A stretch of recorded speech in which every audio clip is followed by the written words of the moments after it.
Salam alaikum, j'espère que vous allez bien. Et j'espère aussi que vous avez appris des choses intéressantes depuis notre dernière séance.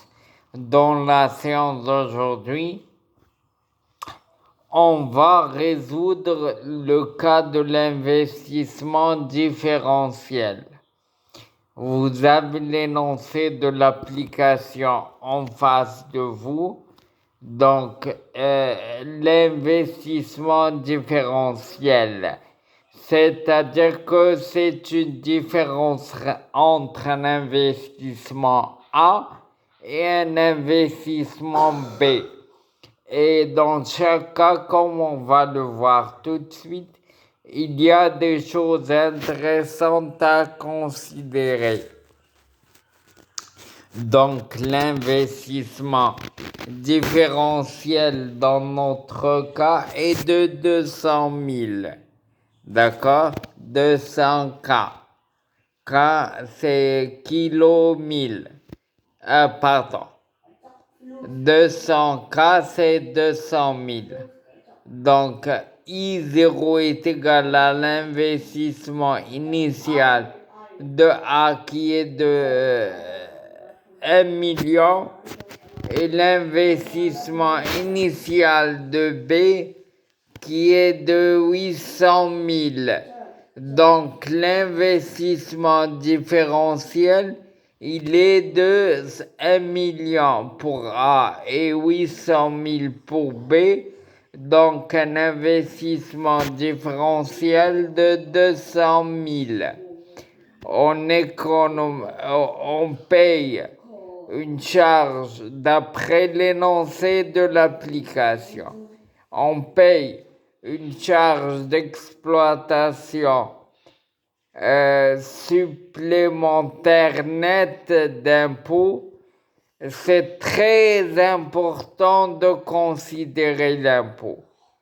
D'accord? Donc, même si ce n'est pas dit explicitement, nous devons comprendre qu'il y a une charge d'exploitation supplémentaire nette d'impôt. Et d'après l'énoncé du cas, le taux d'imposition est de 40%.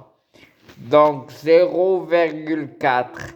Donc maintenant, la charge d'exploitation supplémentaire nette d'impôt sera de 45 fois 1 moins 0,4. Je répète.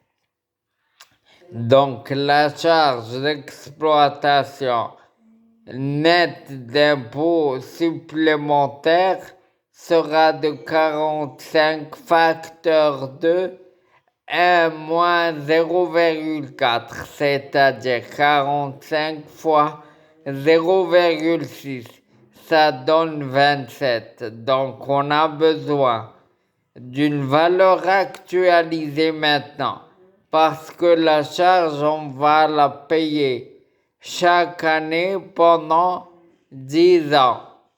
Donc, avec un taux d'actualisation d'après l'énoncé de 10% et une période de 10 ans, N, 10 et R, 0,1, 10%.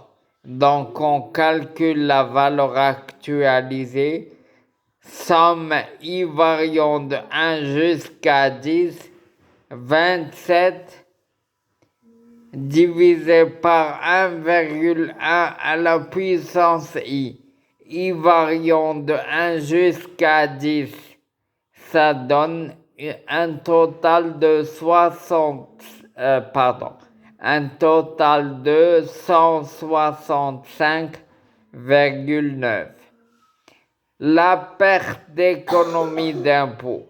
Donc, d'après l'énoncé, nous avons donc une charge qu'on aurait enregistrée de 40. Maintenant, on ne va pas l'enregistrer Et donc, il y a une charge qui ne sera pas enregistrée, donc un impôt qui ne sera pas payé.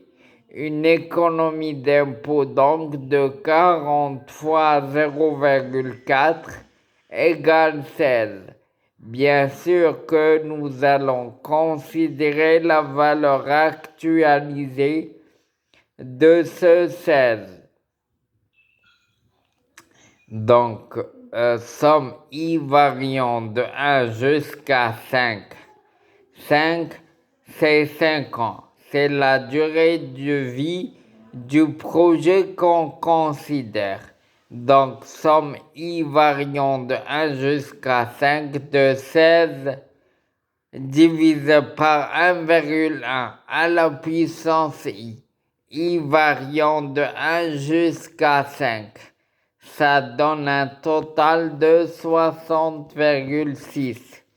Donc, avec le projet B, nous avons des charges supplémentaires, donc les valeurs actualisées que nous avons calculées, c'est 165,9 000 pour la charge d'exploitation supplémentaire et une charge aussi qui est relative à la perte d'économie d'impôt de 60,6, alors que nous avions économisé 200